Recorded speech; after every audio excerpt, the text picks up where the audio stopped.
your work with monitoring and reporting. So we're going to jump into the content for today in just a second. Before we do, I want to make a couple of housekeeping announcements just to get you, make sure you're fully oriented into the webinar world, into the Adobe Connect world. As you can see on the slide in front of you, you should have, in addition to seeing the PowerPoint, the slides that the presenters will use today, there's also a pod called Web Links in Adobe Connect. And in that pod, you'll see a link to today's evaluation. We're asking for short feedback on the webinar at the end of the presentation, as well as a link to the Knowledge Network where you can see the slides that the presenters are going to be using today. Just want to make sure that you know you have both of those things in front of you and that they'll be in front of you throughout the presentation. We are recording today's session, so I just want to make sure that you know that and that you disconnect if you don't want to be recorded. We will take this presentation, the audio as well as the visuals, and combine them and post them on the Knowledge Network in just a couple of weeks. And then finally, in terms of technology, we will use the chat box throughout today's presentation. The chat box is actually where you'll ask questions during the Q&A. You can also use it at any point to make a comment, ask a question, draw attention to yourself in any way. I'll be monitoring the chat while the presenters are speaking today.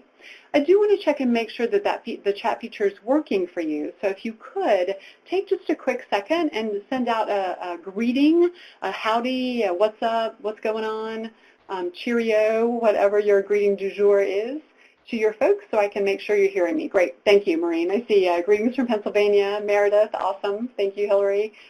Thank you. Keep it coming. I like it. This is very validating in the eerie, silent world of webinars that you guys are greeting and that you can hear my voice. So terrific. Thank you so much. This is great to see, as I said. Welcome, everyone, and thank you for being with us today. So if you've not joined one of the program staff development or staff development webinars, just want to give you a quick sense of what these are. Each year, AmeriCorps State and National designs a series of online trainings and delivers them on a variety of topics. And so in general, what we're looking to do is to build the skills and knowledge around core issues that affect all of our work together, all of our AmeriWork, if you will. So we typically address a mixed audience of both state commission folks as well as program folks. And we hope that in doing this, we'll give all of you and all of us a chance to take a step back, take a break from the joy that is Kentucky. I see folks are saying hello from Kentucky and New York and Hawaii, that you're able just to take a break from your day-to-day work in your various offices and focus on some of these broader issues. So that's the overall purpose for our webinar series. You can see for 2018, we've already delivered a number of sessions and have a few more left to do for 2018. Next month, we'll have a session on submitting grantee progress reports, and then in the fall, we'll look again at financial management as well as data quality monitoring. So just to make sure that you know these sessions are coming up, you can get the registration links and the information about them on the Knowledge Network.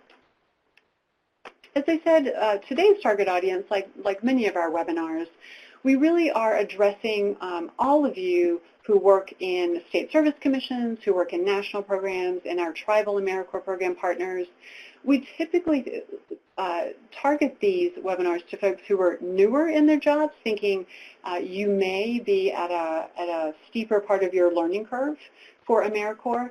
And honestly, though, we also think these are nice refreshers for folks who have any interaction with the topic at hand. So for today's topic, the monitoring and reporting, we hope that the session will be useful for you, even if you're not new to your position. So those are all of the basic housekeeping announcements, some connections, some framing for today's session to link to the broader webinar series. And it's my pleasure to turn it over now to our speakers for today. You can see both Carrie Lufer and Oksana Jensen on the slide in front of you. Both Carrie and Oksana are program officers and have been for several years at AmeriCorps State and National, and they are rock star members of the Training Technical Assistance Committee, so I'll just do that shout out as well. And it is my pleasure to turn it over to Oksana. Take it away. Thank you so much, Barbara. I hope everybody can hear me well, and it was so great to see such great participation from all over the country. As Barbara mentioned, my name is Oksana Jensen, and Carrie Lufer and I will facilitate today's discussion on member and site monitoring and reporting. And we're joined today by a couple of great colleagues from the field who will share their experience. So I wanted to give you a quick overview of today's agenda. So first, I will go over and talk through the monitoring of members, some of the general requirements and expectations related to site and member monitoring, as well as discuss some of the tools and best practices. And I wanted to point out that we will focus heavily on monitoring, but we'll also discuss the role of effective monitoring in relation to reporting and how it can help facilitate effective reporting and vice versa. We will have next session will focus specifically on grantee progress report and some of the best practices related to reporting. So just wanted to point that out. And Carrie will then facilitate a deeper dive into what monitoring and reporting processes look like in practice with our two esteemed colleagues, Erin Bennett of CityYear and Maureen Eccleston of PennServe. And then we will wrap up by providing some additional resources for your reference. We will make sure to pause and provide you with opportunities to ask questions throughout. But like Barbara mentioned, please use the chat box at any time a question strikes you, and we will make sure to get to it when we have a pause in the presentation. So here are some guiding questions to frame our discussion today, or perhaps we could call them burning questions.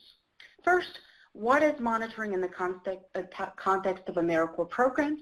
What am I required to monitor and report? How should I go about it? And what if I find something wrong? We will talk about the answers to all of these in the upcoming slides. So this quote is directly from our Code of Federal Regulations. I will not read it, but you can see it on the slide here. And so to let you know, the Code of Federal Regulations, or the CFR, as we call it for short, for those who may be new to AmeriCorps world, answers the first questions: what is monitoring and what are you required to monitor? The answer essentially is everything. Monitoring needs to cover each program, function, or activity supported by the grant or subgrant. This, of course, includes AmeriCorps member service activities, but it also includes other core program functions, such as training and supervision, data collection, budget expenditures, and a million other things that you are doing as part of your AmeriCorps program management. The CFR also states the end goal of monitoring, the why, and that is to ensure compliance with applicable federal requirements and ensure that performance goals are being achieved. On the compliance side, a helpful trio of principles to keep in mind is prevent, detect, and enforce. And for those of you who have been in AmeriCorps for a while, you've probably heard those from your program officers or from our trainings. For those who are new, you will hear those, and that's a framework that we look at for monitoring perspective. Prevent compliance issues from happening by setting strong systems for training and oversight. Detect any compliance issues as soon as they occur through robust monitoring strategies. And enforce corrective actions to ensure that the compliance issues are resolved promptly and preventative measures are put in place for the future.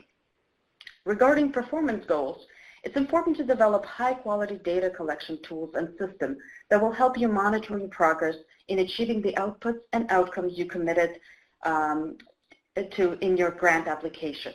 You also want to keep track of your performance related to member management, such as member enrollment and retention, impact of member training and development, and other member-related issues. Finally, you want to be monitoring your budget to make sure that you are able to live within your means and that you have the necessary funds to make service happen. Let's, on the next slide, let's look at ourselves in the basic cycle of an AmeriCorps program. And really, this is a pared-down version of a cycle. But monitoring and reporting occurs in the implementation and program evaluation and revision phases. They're marked in red here.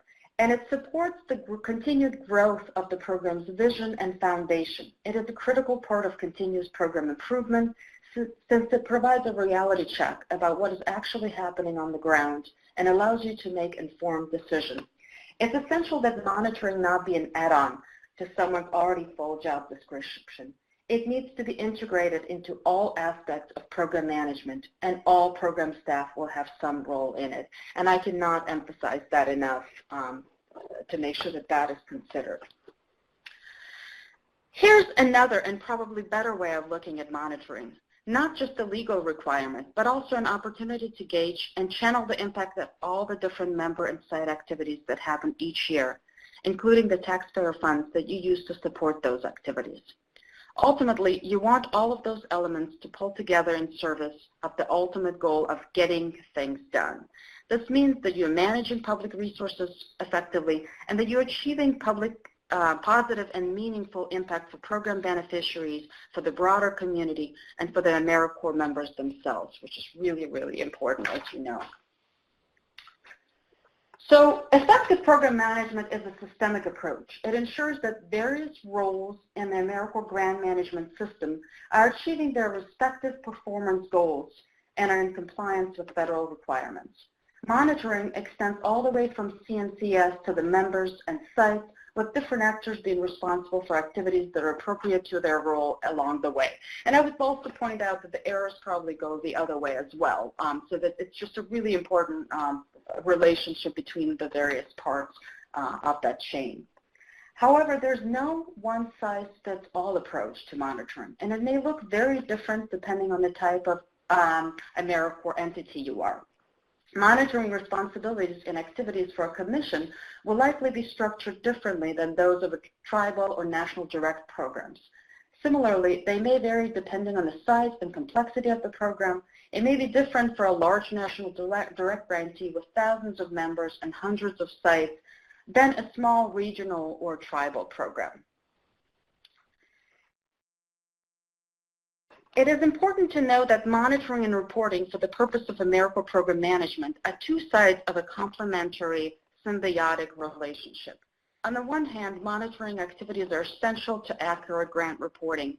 On the other hand, reporting is an important tool in program monitoring.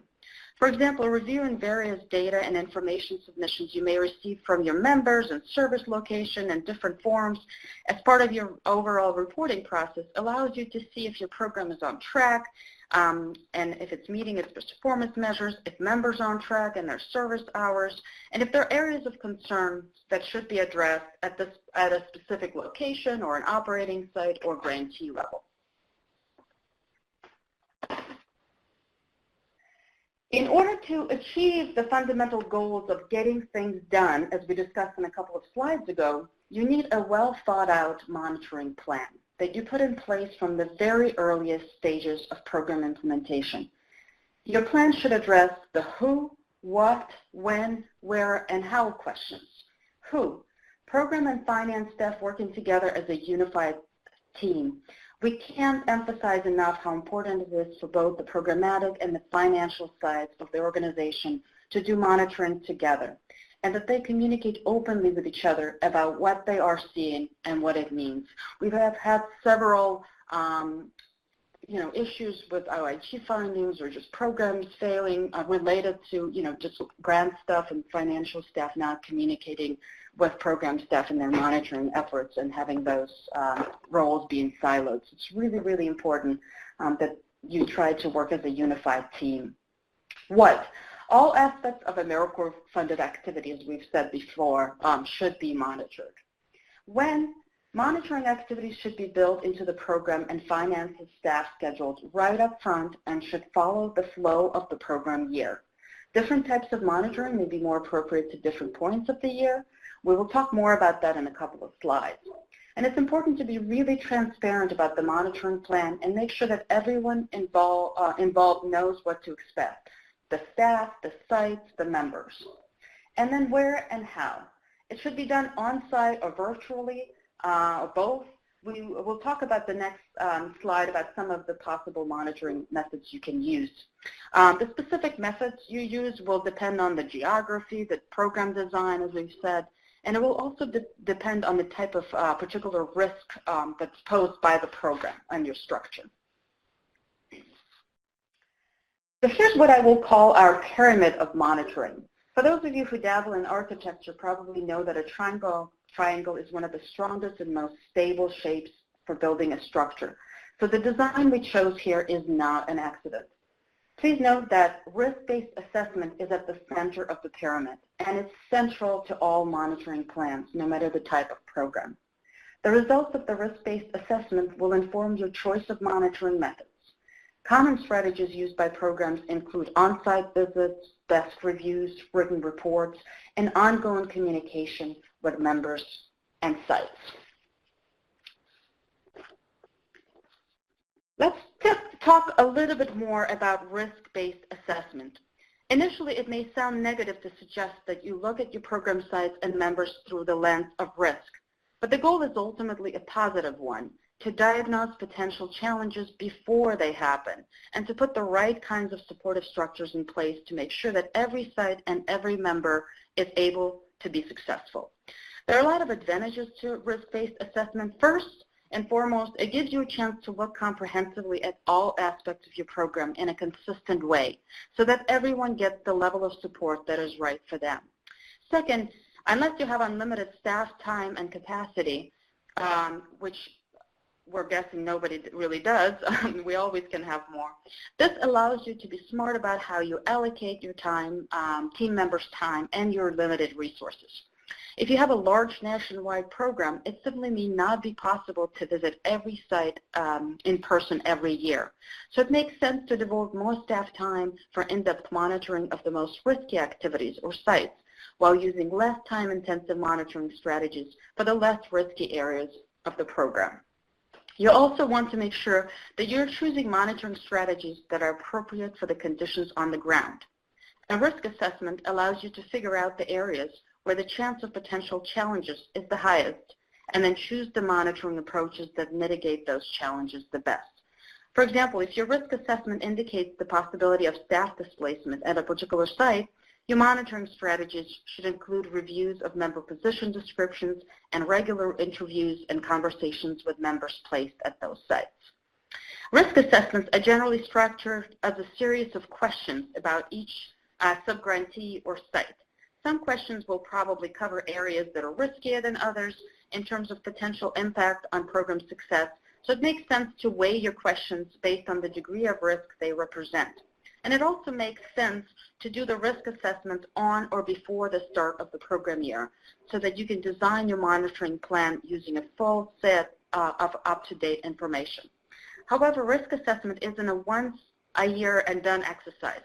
As conditions at different sites change, or as the program model evolves, you need to continually assess how those changes impact the challenges faced by the program and what monitoring approaches you should use to mitigate those challenges.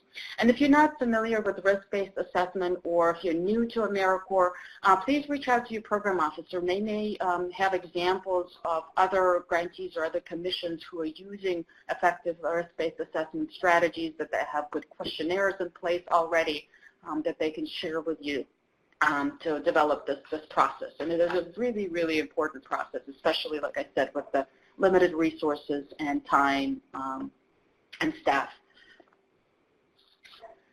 So on the next slide, here are some risk flags to look for, both during the risk assessment process and throughout the program year. Some of the risk flags include member service issues are a common risk flag, particularly if you detect activities that are prohibited or unallowable under AmeriCorps regulations. The actions of members and staff may also be risk flags. A lot of staff turnover, poor member retention, late or incomplete reports. Other things could be unexplained absences from trainings or program-wide events for members or key staff. You may see risk flags in programmatic data.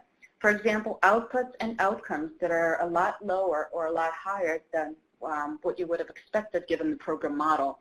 And we did have a webinar specific to data quality and data quality plans that will help you with seeing, sort of some of the data issues and spot checking them that can help you with the monitoring process. Finally, you may see financial flags, spending rates that are higher or lower than they should be, problems with meeting match commitments, or expenditures that don't seem to fit the type of program activities that are taking place. All of these things should activate your sort of spidey sense and alert you that there's a risk for performance or compliance concerns that need to be addressed through monitoring. When selecting monitoring methods, you should consider several important factors. First, the degree and type of risk posed by the subgrantee or site, such as results of your risk assessment. They can help you prioritize your site and subgrantees to monitor and determine which methods to utilize in different cases. For example, sites that have high level of risk may require site visits where you can review their systems and processes in person, meet with members and staff, and observe their program operations. On the other hand, if you have sites and subgrantees that continually perform well and are assessed at low risk, they may not need as frequent or as in-depth monitoring and regular check-in calls, and desk monitoring may be sufficient. Second, you should look at areas of focus for monitoring. When selecting a monitoring method, you should consider the area of program management and compliance that you're trying to focus on. For example, if you're monitoring an organization's overall policies and procedures, you can do a desk audit of their written materials and provide feedback on their practices. Then you can follow up with other monitoring methods on issues of concern that arise from the desk audit.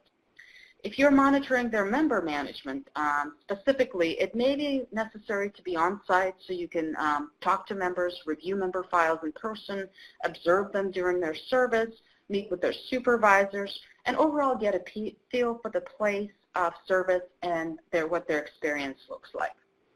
Third, you should look at budget and staff capacity. Monitoring is essential to every AmeriCorps program, but it costs money and time to do it well. This is where the risk-based approach can be helpful. It can help you prioritize the areas that are of higher risk and utilize your limited staff time and financial resources on the areas of the most concern.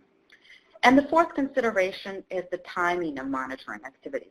As we've said before, monitoring should be a year-round activity and should incorporate various methods. Since site visits and desk audits are usually time and labor intensive, you should schedule those during the less busy time periods in your program. It is a good idea to visit new sites and subgrantees as early as possible to provide them with any additional technical assistance and to make sure that, that they start off on the right foot.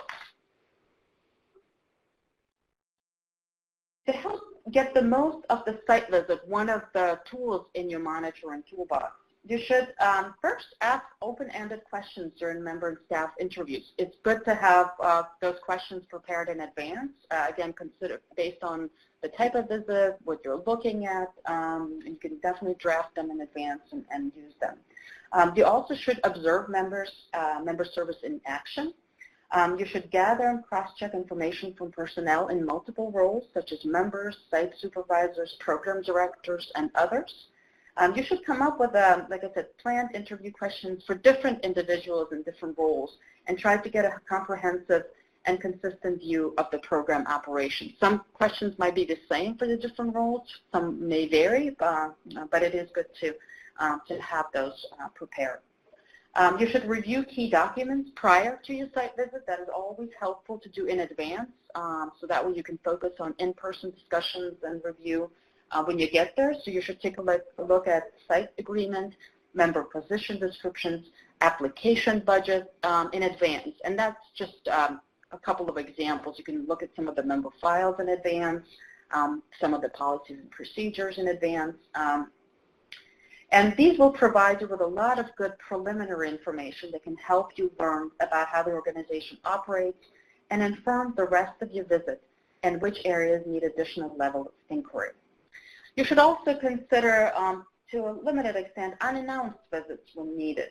These are not ideal and can definitely cause some challenges, but they may be necessary in certain circumstances, particularly if you do not have confidence that you're getting sufficient information about what is truly happening on the ground through pre-planned site visits. So for example, if you have a lot of complaints from members at a particular site about their service conditions or safety, and the site does a good job of disguising those when you visiting during a planned visit, it might be a good idea to come and announce one time to see if the situation may be different during a typical service day. So as I said, these are to a limited extent, but they may be considered in certain circumstances. Next, we'll look at the role of a member service description in monitoring. A service position description is a key tool in member management and monitoring. As you know, all programs are required to have position descriptions included in the member agreements, and those should accurately and thoroughly describe the member's roles and responsibilities within the program and their specific service activities. Here's on the screen is a sample position description, and we highlighted in red several areas that can be monitored throughout the year. First, the member duties. This is critical as this is the area of frequent concern in member management. The approved member duties must be clear to the member, their supervisor, and leadership at the host sites. This can help you avoid members being assigned tasks that are outside of the scope of the service or that are potentially prohibited. And it is really, really important and that is the reason why we have all the members sign their member agreements prior to the start of service, so that way the program, the site, the member all understand and agree what their position description is and what their assigned duties are. So second, you should also monitor time requirements. Knowing the expectations related to the time commitment for a specific member can help you in monitoring the timekeeping process and whether members are serving sufficient hours to allow them to complete their term of service on time. Similarly, excessive hours served at various times of the year may be a red flag related to overall member management and may signal that members may have been asked to do additional duties that may not have been originally planned for or approved by the program. Third, evaluation and reporting. Make sure that there's sufficient feedback between the member and the program about their service and their experience by providing them with an opportunity to report periodically on their activities to the program and the supervisor, and to assess their performance during and at the end of the service year. So next, we'll look at a sample site agreement, also really a critical document in your program management and in your monitoring. And it can be really helpful in your monitoring efforts. Please make sure that you spell out the expectations related to the resources and support that should be provided to the members by their host sites and their requirements for adhering with AmeriCorps policies and procedures. And this is where we often see sort of faults in the monitoring and program implementation processes, that maybe the site agreement is not as thorough or it's not enforced. And so when you do find, in terms of when you detect any issues and you have to enforce them, your site agreement with the site, your site agreement is a very important tool in that process. So it is very important that it is thorough, that it's clear, that it's communicated to everybody involved, and that it is used throughout the program for monitoring purposes. The agreement on this on this slide provides just examples of the support that are required from a program or that are expected from a program. Keep in mind that while there are CNCS expectations related to member training and supervision for all programs, what that looks like on the ground will depend on the specific program design and may vary from program to program. And it's important to keep in mind that a well-crafted site agreement that outlines the specific expectations for member support will be very important in your efforts to ensure successful member service and to monitor your site, as I've said previously. So desk audits, as I've said previously, are also a valuable tool for monitoring purposes, especially when in-person site visits are not possible, or you can't do them frequently, or this is just a better way to do some of the monitoring activities for some elements of program management. So best practices include, first, ensuring in-depth reviews of member documentation. You want to look at not just the presence of something, but also the content. So for example, if you're checking member agreement, don't just check to make sure that it's in there and it's signed, but review to make sure it includes all of the required information. Similar for the member position description. Don't just take a look and see, oh, it's there, take a look at, is it consistent with the program scope of work? Is it consistent with expected member duties? Are there any potential prohibited activities? Similar with the criminal history check element of, say, member agreement or member policy and procedure for a specific program, you definitely want to take a look at the content as well as the presence of something. Two, and specifically reviewing criminal history check documentation from members of staff. So not just whether discussion of it is present in the member agreement, but also what are the specific policies and procedures related to criminal history check.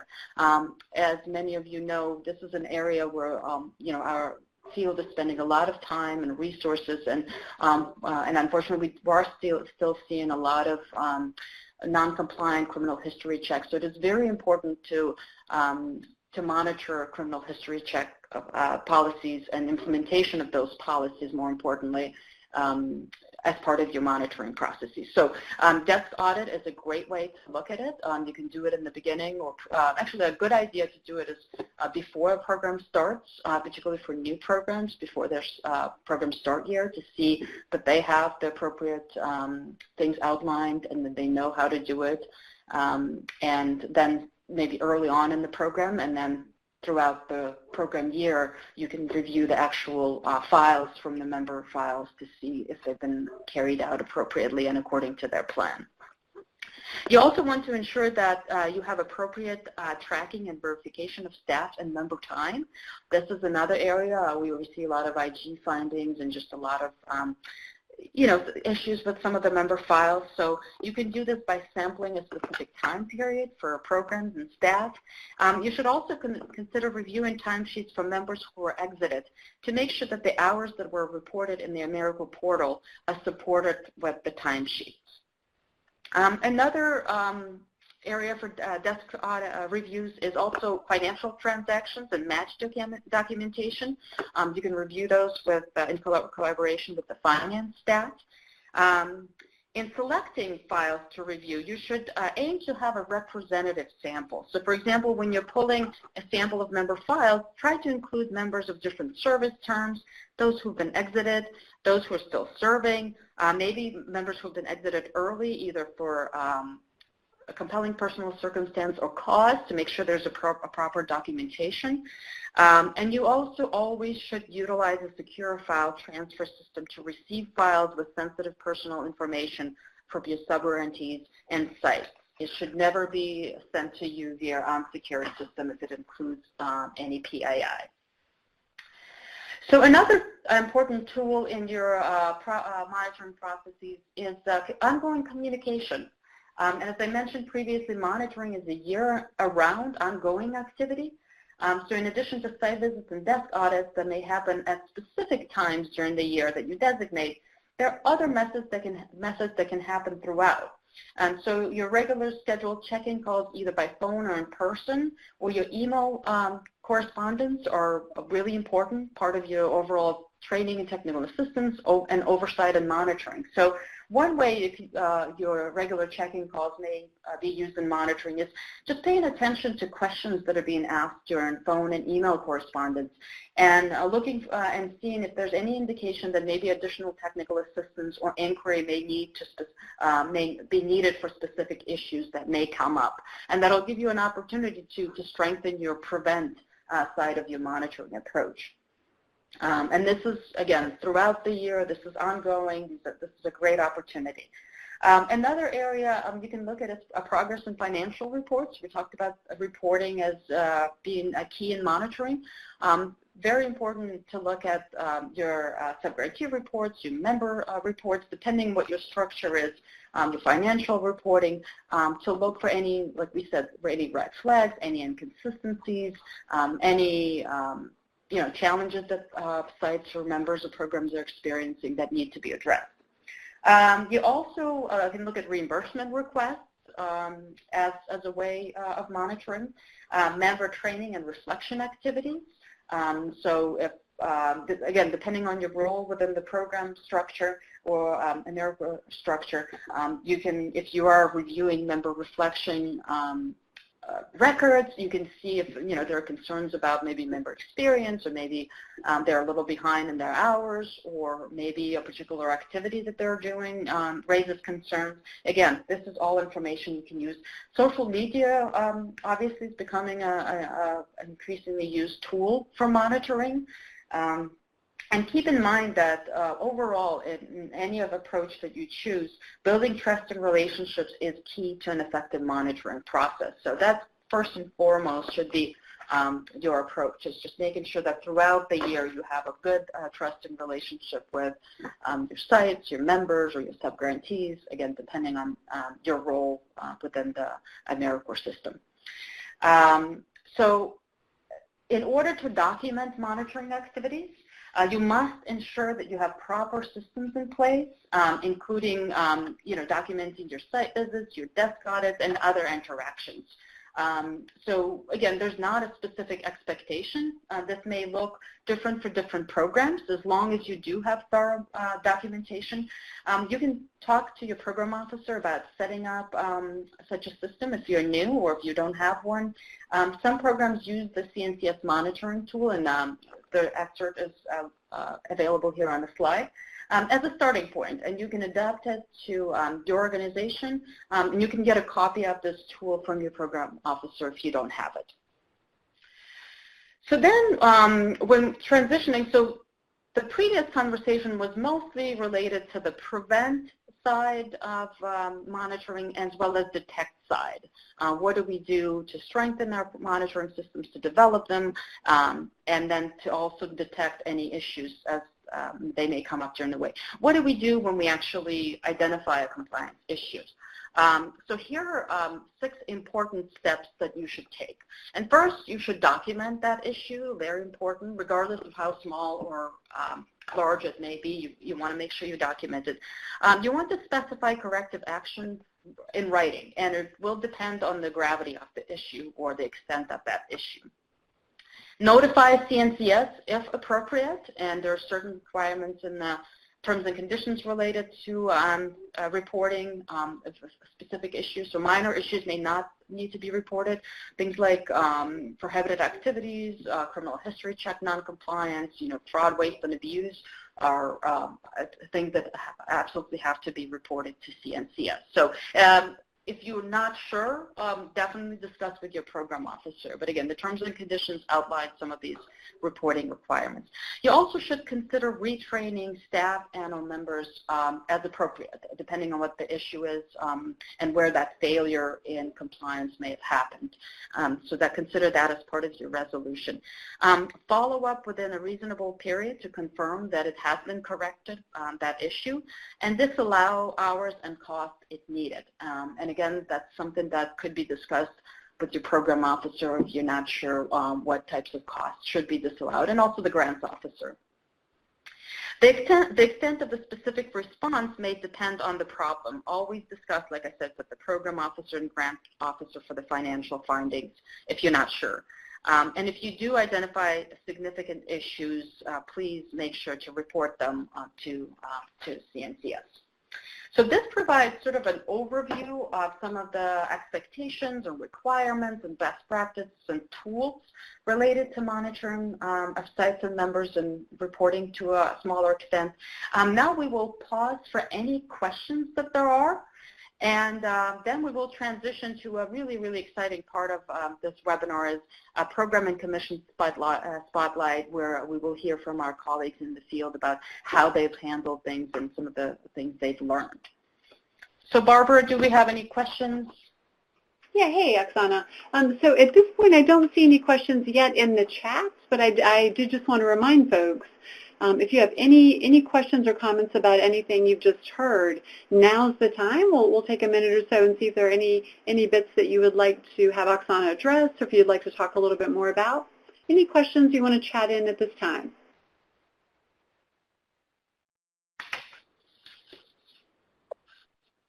And we will have several opportunities also for questions after our panelists present and also towards the end. So I'm sure you will have specific questions for them related to their practices on the ground. And I do see somebody a couple of people typing in. And while we wait for that, I just wanted to, and I've said it a couple of times, so especially if you're new to AmeriCorps as a new program or new staff, definitely monitoring is a topic you should discuss with your program officer for best practices, tools, see if there are any examples of materials you can borrow from other programs or commissions, and usually people are very willing to share things they've developed. And again, like I said, the CNCS monitoring tool is a good starting point. It really outlines everything we look for as program officers when we go out and monitor commissions and national direct grantees and tribes. So it kind of tells you everything, it boils it down. And then you can, from that, develop the specifics of that plan. Hey, so, yeah, there are a couple of questions in the chat. Yeah. Yep. One question is, where do you find your CNCS monitoring tool? I think you were just alluding to that as well. So please talk to your program officer at CNCS, and or if you are you're not sure who that is yet, I feel like all the new grantee, all programs have assigned program officers at this point. So definitely reach out to your program officer.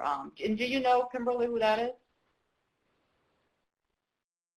Kimberly also asked Oksana, I don't know if you saw in the chat box, what do you think is an appropriate time for corrective action?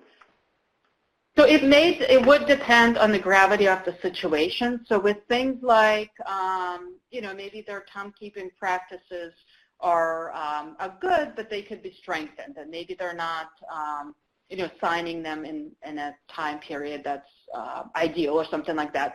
It might not raise to the level that's as high as, for example, if you find criminal history check files that are not compliant. Those would need to be addressed right away. They will need to be corrected, so the checks will need to be redone, and also the reporting would have to be redone. Same with prohibited activities.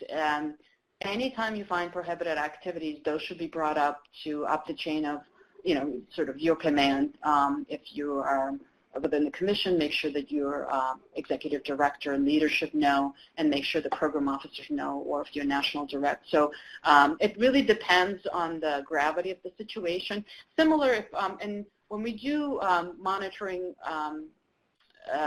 when we write the monitoring report, we put findings in sort of buckets. We put a corrective action that are more urgent things that need to really be addressed, and usually we give a month for correcting them, unless they're really severe, like I said, criminal history check or prohibited activities. And then there are also things like continuous improvement. There are things that maybe can be corrected within a reasonable period of time, but then could be also monitored by you throughout the year. So there could be things like maybe there are member training you feel like could be strengthened, and that's something that maybe for next year, since, that if they're not training members till the following year, they might not be able to address. So, great. Thank you so much, Oksana. As you guys heard, we have a couple more opportunities for Q&A coming up. So I think we're going to go ahead and transition now. But definitely, if you have more questions or comments, please chat those in the box. Awesome. Hi, everyone. This is Carrie Lufer, again, Program Officer with CNCS, and I am just transitioning us over to our two fantastic speakers from the field.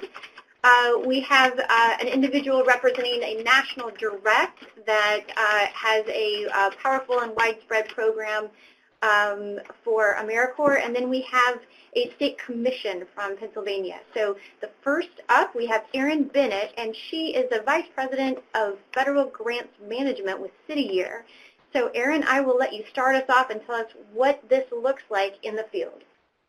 Hi, thank you, Carrie. Good afternoon, everyone. As Carrie said, I'm Erin Bennett. I have been with City Year for 17 years, or nearly 17 years, and serve on the 5-person headquarters government relations team, which supports our operating sites with AmeriCorps programming and grant management, as well as our friendly Inspector General audits.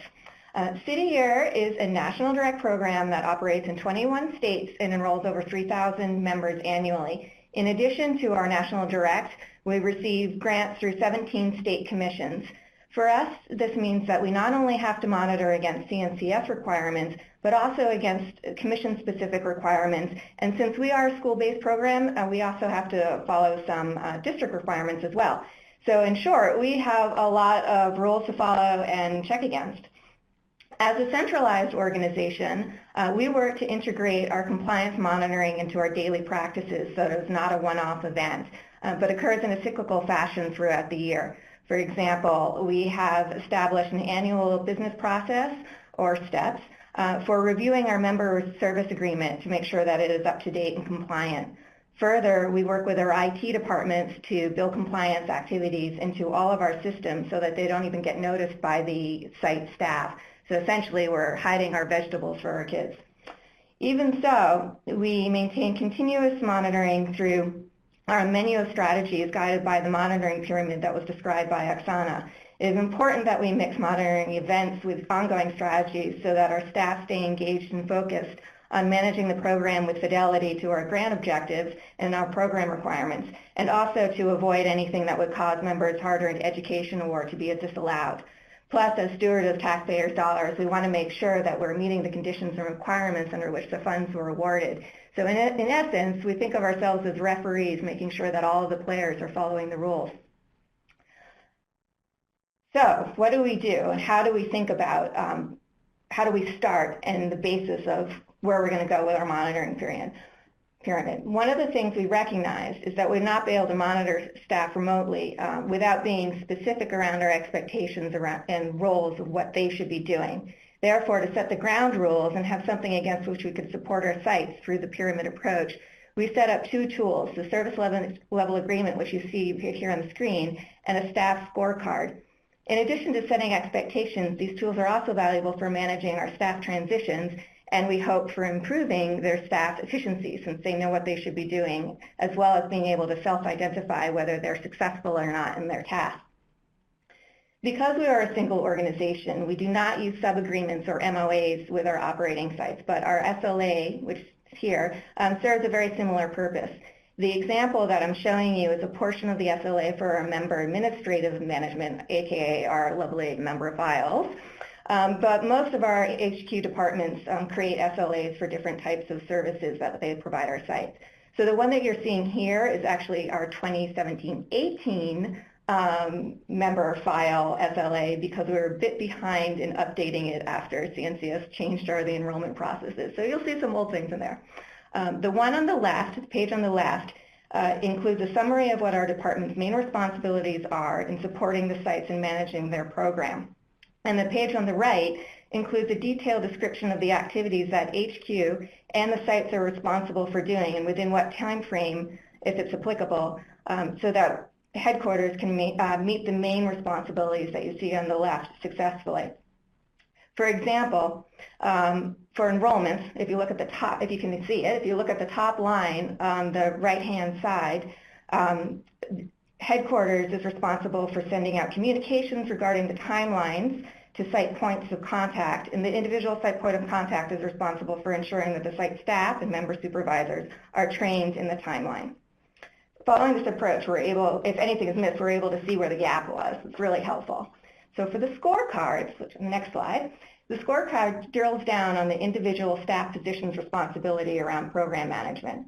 Our impact staff, who are responsible for service delivery and on-site member management, have expectations for compliance and grant obligations in these scorecards. We cannot train 400 staff around the network, so this is a really helpful tool to communicate expectations down to the individual responsible. For example, our impact managers who directly supervise the Corps have activities around timely and accurate timesheets and completing performance evaluation. And as I said, in addition to what the activities they are responsible for, the scorecards all provide measures of success, which provides feedback to the individual on how they are doing. We kept this separate from the SLA. That was a choice we made, but I suppose it could be integrated into a sub-agreement if that was something you wanted to do. So that's our grounding for the pyramid.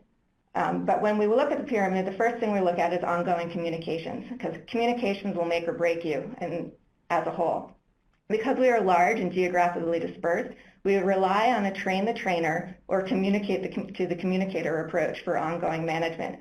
We have the capacity, we do at headquarters, we have a capacity for a fairly robust communication approach that you see here.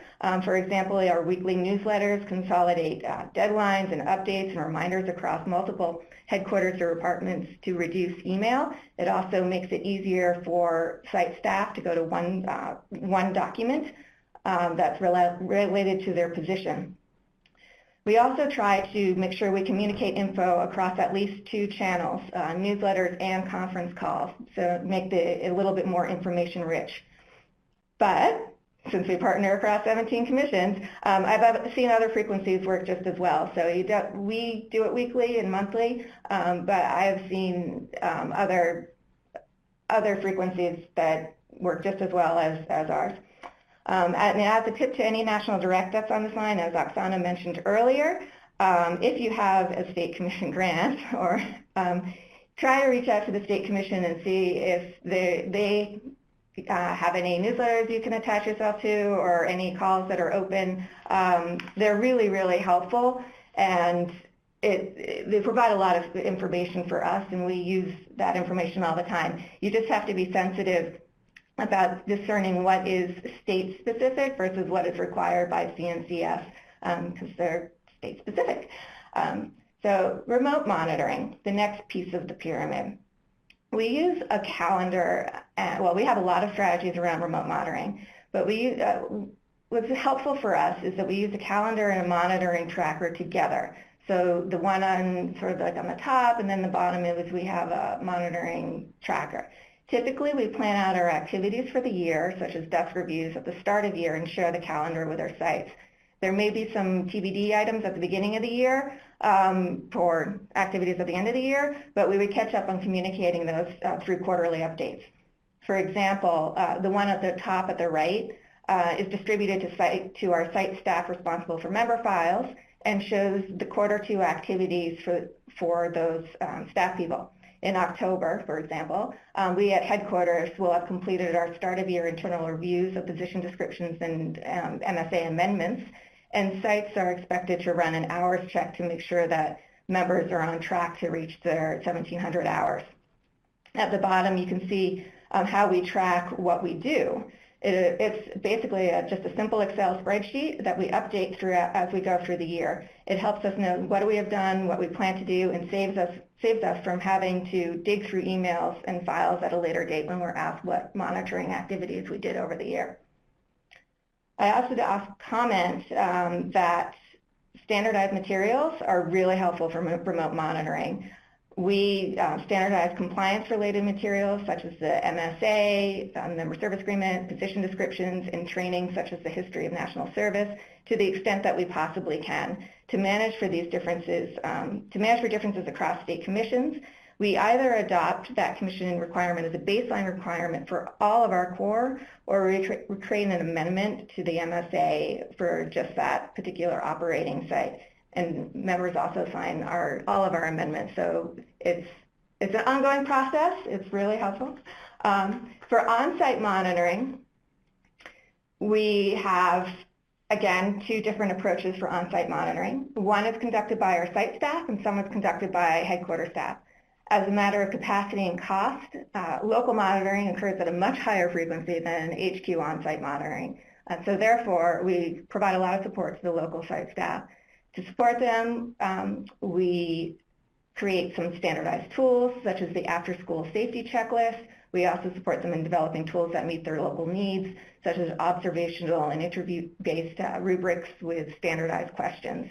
Site supervisors are responsible for making sure that local monitoring is conducted, and working with member supervisors, and we work with member supervisors to help make sure that if anything is discovered during one of their monitoring events, that they get addressed at the school site.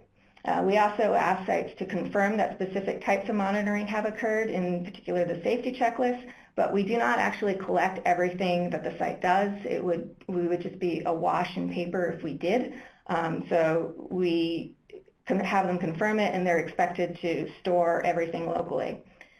For headquarters, our on-site monitoring We do go out to do site visits. We essentially use the CNCF monitoring tool that Oksana mentioned earlier in the Q&A, but we remove all of the activities that we can do through desk reviews at headquarters. So this shortens the monitoring quite a bit.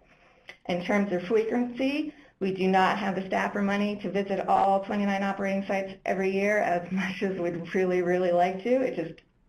It won't happen. Therefore, we prioritize based on when sites had their last on-site visit. If a supervisor is new, a site supervisor is new, and whether they are also receiving monitoring by their state commissions. So for sites that have state commission grants, they receive on-site monitoring by the commission, and we don't want to burden these sites with excessive monitoring, particularly since the commissions are much more objective in their reviews of us than we are of ourselves, and their feedback is really, really helpful for guiding our performance and making changes to our program. So to wrap it all up, we use the risk-based monitoring, the risk-based approach for supporting our sites. That's the final piece of the pyramid, and it kind of is the glue that wraps everything together. In addition to using the risk to determine when and where we conduct our site visits, we also use it to determine how we support our staff throughout the year. All of our sites receive baseline services that have baseline expectations, and then sites exhibiting indicators of risk that you can kind of see on the left will receive additional services. In order to set up this tier structure, I'd recommend setting your baseline activities first, and those should fit within whatever your capacity and resources are, and then you can establish what you can provide as an extra support. For us, we use the risk assessment as a living thing throughout the year. In other words, we do not just look at it as a risk at the beginning of the year. If we know there's a trouble spot from last year, we'll provide additional outreach over the year around that specific item. One area we also pay really close attention to is if a site never asks questions or reaches out. It's that whole group of people we kind of group into the radio silence. For veteran staff, this could be fine, but it could also mean that they're not aware of changes, or they didn't read the email, or they just don't know what they just don't know. And in the end, that can cause you a lot of headaches. So if anybody's silent for too long, we just automatically reach out to them. We also constantly remind people to never guess and to always call. It's our mantra for our department. We're always asking them to call. So in a closing statement, I just want to say that we view our commissions as our best friends. Their tools inform us of what we need to do. Over the years, we have taken many of their tools and adapted them. Our commissions have done a lot of our work for us, which is great.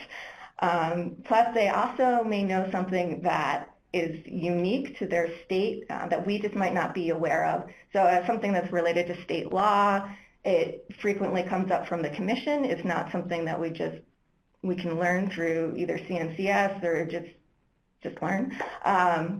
So we do reach out to them about certain things like that. And also as a national direct, it's always valuable to reach out to your state commission, even if you're not a sub-grantee, in order to get ideas and tools and see what they can share.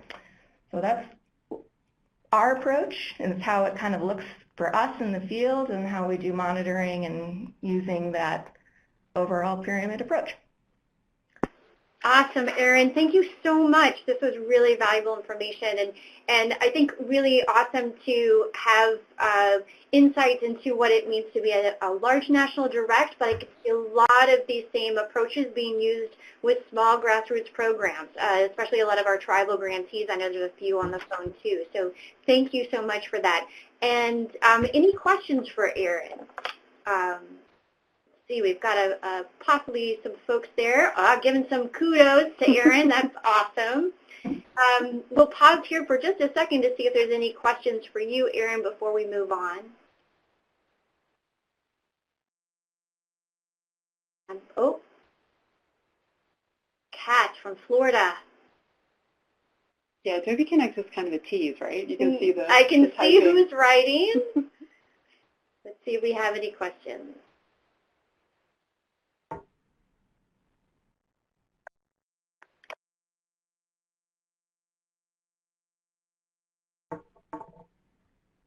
Great. Here's a question from Kimberly. How do you handle deadline issues?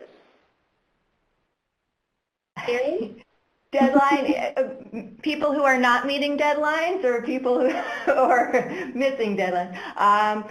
So communicating out deadlines, we communicate them out a lot. We try to give as much advance notice as possible. Sometimes it is 24 hours we have deadlines, but generally we try and communicate it out a lot. If folks are not meeting deadlines, well, one of the things we do is we make sure that we set the deadline far enough back so that we have enough time if they miss the deadline and we need to turn something over to CNCS. If they miss that deadline, we can go and follow up with them and get the information in that we need. We do not have a problem with deadlines regarding certain activities that are centralized through our ITS system because the ITS system pushes it out. So a lot of our requirements around our member files are built into the system so they, when they're members are onboarded, they can't move to the next step until they complete the last step. So that's a good preventative control, but that's driven by our ITS system. Awesome, Erin. Thank you so much for that. That's fantastic. So now we are thrilled that, Erin, we have one of your of the commission best friends online, and that would be Maureen Eccleston, who is here with PinServe. She's Executive Director. I apologize, Maureen. I know we spoke if I mispronounced your name, so I will let you just get started and tell us about what this looks like at a commission level.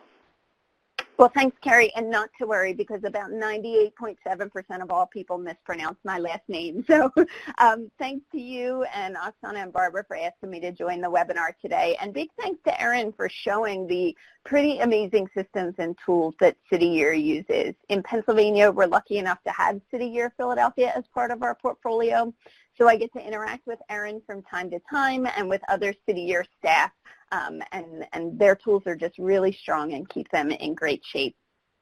So I'm Maureen Eccleston, and I have the awesome responsibility of serving as the Executive Director of PenServe, Pennsylvania State Service Commission. I'm also an AmeriCorps alum, and I've served in various staff roles on AmeriCorps National Direct and AmeriCorps State programs. So when I think of monitoring, I first ask the question, why do we actually monitor? And it's not because CNCS says we have to, and if we could go to the previous slide for a moment. It's not because CNCS says we have to, though we do like to follow what CNCS says we have to do. One of the main reasons we really monitor is because it helps to strengthen our programs. It helps them to see ways to improve. It helps them to decrease their own risk level. It helps them to see the areas where they're already strong and to have some pride in that because that can be hard, especially as a newer program. And we monitor to ensure that we're using public dollars effectively and within the law. As you've heard today, we do the same. We conduct both in-person and remote monitoring. The benefits of in-person are in some of the less tangibles that you get with face-to-face interactions. As Oksana said, relationships are really important, and in-person visits enable us to meet with program staff, host site staff, and AmeriCorps members. But whether in-person or remote, monitoring really is a process. So I'm going to share some of our techniques and tools so you can see what we're looking for and how we manage the process. So on the next slide, we have a high-level overview of the remote monitoring that we do throughout the year, which begins prior to the start of the grant year. So we have a pre-award assessment, and we review quite a number of key documents. We have a mid-year assessment, which includes a questionnaire and some deep desk monitoring. We also have ongoing monitoring. We run reports from the My AmeriCorps portal on a monthly basis. We require monthly expenditure reports, and we review all of them, and we have quarterly programmatic reports. In addition to quite a lot of monitoring, we provide in-person training and regular communication with all of our programs. So as I mentioned, developing relationships helps with monitoring. People are far more willing to work with you, to seek advice, to admit mistakes, and to take your feedback and the requirements of the monitoring if the monitoring isn't the only time you're in touch with them. So we have a 2-day in-person training in the beginning of the year. We have monthly conference calls. We have bi-weekly email updates. We also visit programs at times that aren't monitoring, so graduations and special events, or to join them for a day of service. That way, when we go for a monitoring visit, there's a positive experience to draw on. So for today, I'm going to focus on some of the more formal aspects of our monitoring, our assessments, document reviews, site visits, and desk monitoring. So our pre-award assessment includes a questionnaire that each program completes. They also submit multiple documents for us to review. We evaluate and provide feedback and sometimes require revisions to their policies and procedures, to their AmeriCorps member position descriptions, their service agreements, and more. This process helps us to determine what we'll work on with the grantees during the year, and it also helps our programs to get their structure strong and in place before they place their very first member. We also conduct a pre- and post-assessment of the key areas you see on the screen here for each of our programs. This goes hand in hand with the pre-award assessment and those document reviews that I mentioned.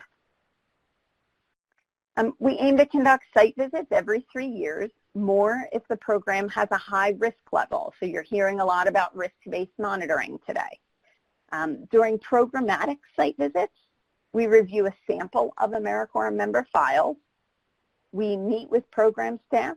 We interview AmeriCorps members, and we interview host site or service site supervisors. Now for fiscal visits, and I want to note that this is an area of monitoring that differs from City Year and from some others of you on the call that are national directs, because we're responsible for both program and fiscal compliance of our subgrantees. Obviously, City Year is responsible for their own fiscal compliance, so I know they have all kinds of internal policies and procedures and checks to ensure they're being compliant. It's just a different setup from commissions and from some national directs that subgrant funds as well. So we usually conduct the fiscal site visits remotely, as that's essentially a documentation review. We require programs to submit all of their backup for 1 month of grants and match expenditures. So this includes things like the general ledger, staff and AmeriCorps member timesheets, receipts for purchases, etc. Now, just like you saw with City Year, we have very specific tools that we use. So both our programmatic site visit and our fiscal site visit have specific tools that we use to conduct the visit and memos to provide feedback or to require corrective actions. Finally, in our formal monitoring, we conduct a mid-year assessment for all of our programs.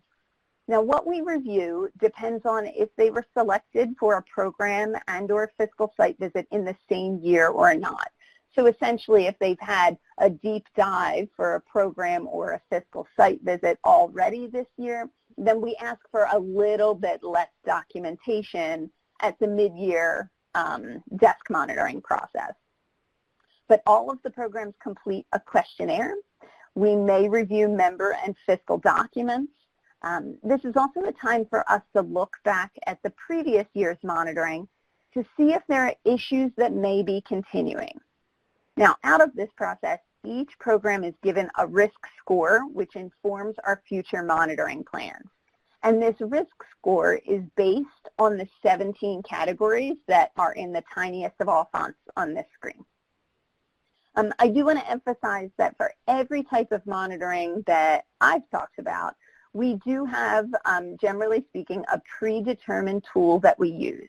This is a checklist or an interview script or a score sheet for the risk assessment.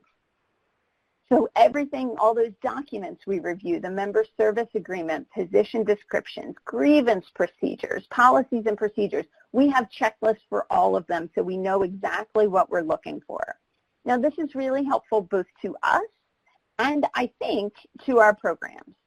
Internally, it means that we're consistent with our monitoring practices. So whether I'm reviewing a position description or our program officer or assistant director is reviewing the position description, we're all looking for the same things. There's consistency there.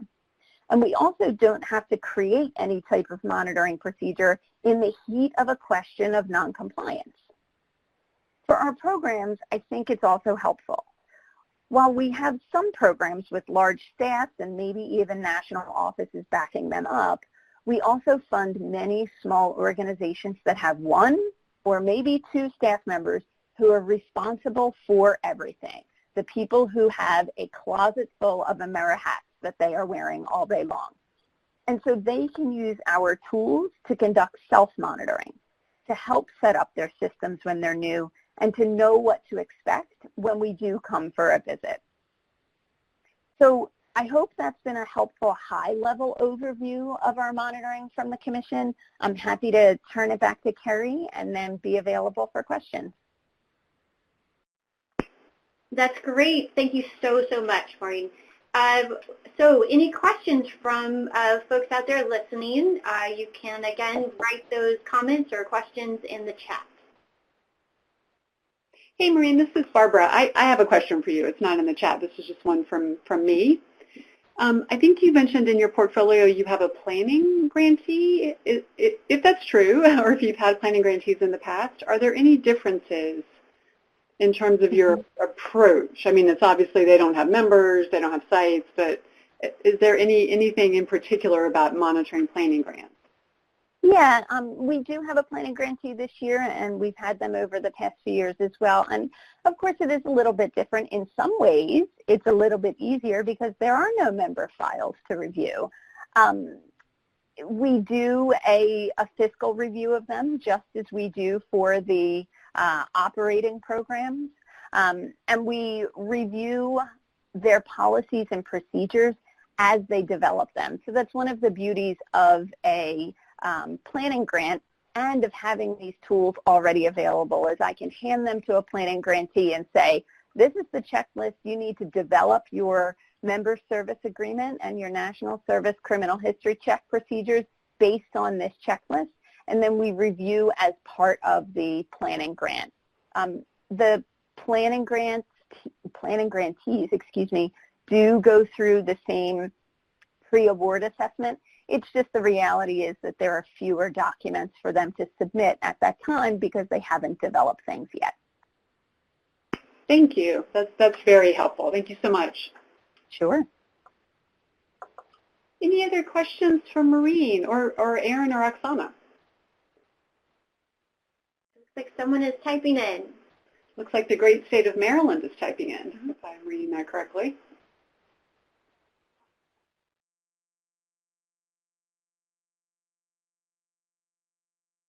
I think it must be a tremendous amount of pressure to know that we're all waiting for the text to come through. Yes, it's very true.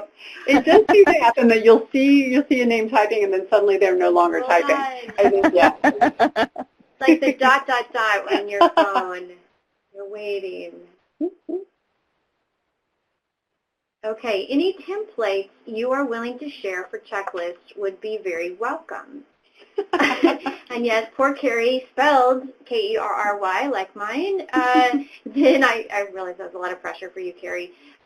So Maureen, any checklists that you are planning or would like to share? Anything on the website? So there's nothing on our website, but maybe, Barbara, I'd be happy to email some of our documents to you. There's nothing secret about what we're doing, and there's no reason to reinvent stuff. So I'd be happy to share our tools. Sure. I'm happy to get those out or get them posted on the Knowledge Network. Thank you. Sure. That's fantastic. Thank you. I saw that maybe someone was thinking about making a comment, but again, all eyes are on the chat. Let's see if there's any additional. Well, we do have a few final slides with resources on them, so I will go ahead and start sharing those, and then if additional questions come up, please feel free to go ahead and add those to the chat, and we hopefully can get those answered. So on this this slide, we have highlighted a few resources for you to support your own monitoring efforts. So there is a page that's really helpful. I have made it a favorite on my for my own access, the Managing AmeriCorps Grants webpage. It's got all the CNCS regulations, grant terms and conditions for any and every grant for like the last 5 years. The policy FAQs I find are really helpful, and you can do a quick search use a feature for searching for a particular word. What happens when a person's on suspension? That was my word of the day, or some other topic around monitoring.